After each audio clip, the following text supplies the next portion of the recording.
Hey, this is Rick Kasalj, injury specialist from exercisesforinjuries.com. In today's video, I'm going to go through the #1 cause of hip muscle pain. And what that is the hip flexors. And something that most people don't know is the hip flexors are not exactly one muscle. They're actually two different muscles. So it ends up being the iliacus muscle and the psoas muscle. So a common mistake people will make is they'll end up just working on one of the muscles and ignoring the other, which ends up not solving the problem.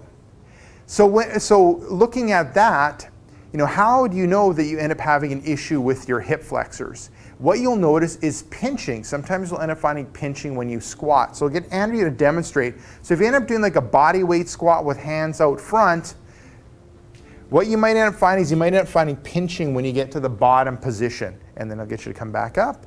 And Andrea, I'll get you to face this way and go through it. And other things you might end up noticing when you're going through the body weight squat, you might end up shifting more to one side. And that is a sign of hip tightness. So if you end up having tight hip flexors, you'll kind of be resisted.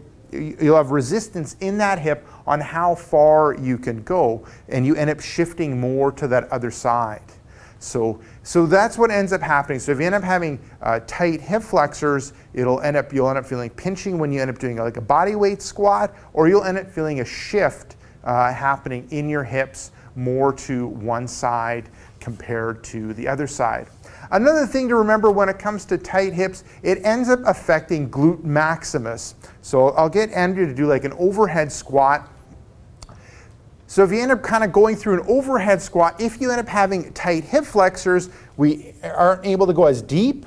And then also we end up having that shifting, which ends up affecting the glute max or your glutes, and how they end up activating the endurance and strength of the glute maximus. And with the glutes ending up being inhibited or affected by the hip flexors being tight, it ends up opening up all kinds of issues when it comes to performance issues and injuries in the knee, hip, and back.